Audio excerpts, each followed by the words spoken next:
Can we talk about something that made the two club officials to fight during the warm up of the Soweto derby? Not tactics, not team selection, but chemical engineering. Yes, Umuthi. And honestly, we need to talk. Hello, football addicts. Welcome back to Let's Talk Football. Bito Lagakitato Tsotesi, otherwise known as TT, the former attacking midfield of Hellenic and Abad Ulusi African Wanderers. And today we are touching on one of the most controversial topics in South African football because before we even take it to the top, let's first go through the moment itself. During the warm up of the Soweto Derby, there was a tension involving club officials. And the big question becomes, is it really about football now? Or is it just psychological warfare? Or are we still holding on to things that we simply do not belong in professional football settings? Personally, I don't understand why clubs at a professional level are still using Umuthi. To be quite honest, I really don't, because for me, it's absolutely nonsense. It's useless. It's useless in a sense, and I know people are going to come after me because of obviously the belief and stuff. But I know people might strongly disagree with me when it comes to this one. But let's be honest here. Football is won by preparation. Football is won by coaching. Football is won by talent. Football is won by discipline to some extent. It's won by tactical executions and just the mentality of players that you have within your club. It's not just players, maybe even the technical team. It's not won by rituals. It's not won by portals that we see before the games. It's not by things hidden in corners of the ground or the stadiums. That does not win football matches. We need to be honest about that. I mean, look at Imamelodi Sundowns. They have been dominating South African football for years. League titles, consistency, professionalism, Champions League success. And yet you really hear stories of these rituals around them.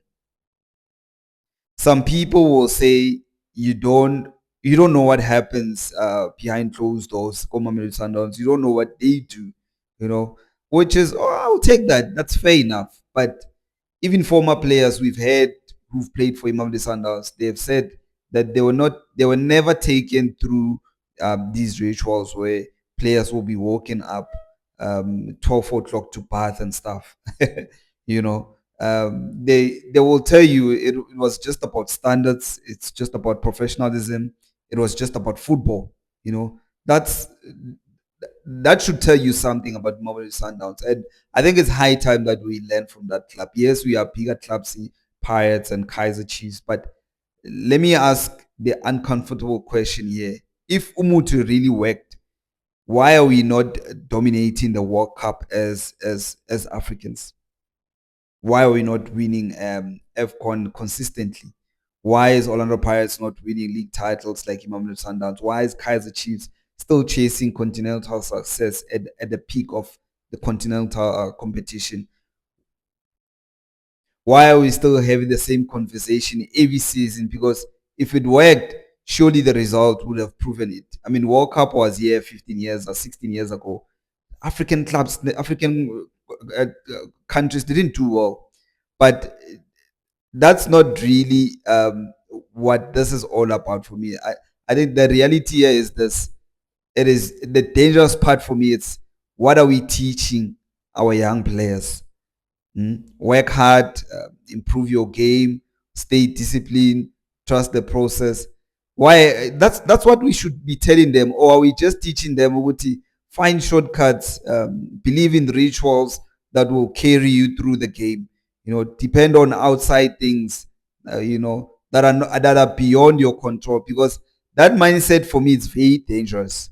We might not agree, but it's very, very dangerous because it's a matter of time that we see these rituals go MTC. Imagine a young academy player having to make, thinking that to make it to the first team, they need Umuthi instead of a performance. Or for me, guys, that is a wrong lesson. Football should reward merit, not superstition or things that we believe in. You know, now some people will argue, no, TT, it's not about real belief, it's just mind games. And I understand that. Maybe for some clubs it's a psychological thing. Maybe it's about intimidating opponents. Maybe it's about creating fears. But even then, why are we normalizing that? Mm. 50 million people are watching worldwide, and we are proud about these rituals. Mm. At the highest professional level, the focus should be just football, not theater, not these acting things, not distractions, not unnecessary controversies before the biggest derby in the country, in Africa. And this is my biggest issue. Without pointing fingers at anyone, moments like this really damaged the image of the Soweto derby.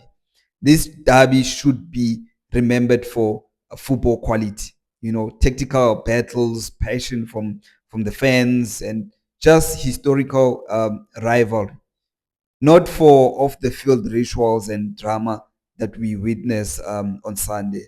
Because when outsiders are looking at that, it takes the attention away from football. It dents the image of our game. And if it does that, it hurts all of us, whether you're a Chiefs, Pirates, or Sundowns fan. For me, it's simply that, because I remember at some time when Pirates traveled to Cairo and they were singing before the game, and that's one of the ritual. The Egyptians were like, "Hey, these people are performing in voodoo," and which was not the case, because now we have created that image for us. Football is about, you work hard. It's about good coaching. It's about strong leadership. And until we fully accept that, we will take we will keep on distracting ourselves from the real reasons why teams win and lose. Football must evolve in South Africa. Professional football must be professional. It's simple as that. But I want to hear from you. Do you believe Umuti is really in football, or it is just in mind games? Well, it is there. We do see it. But do you think that it doesn't work? Drop your thoughts in the comment section, like and subscribe, and I will see you on the next one.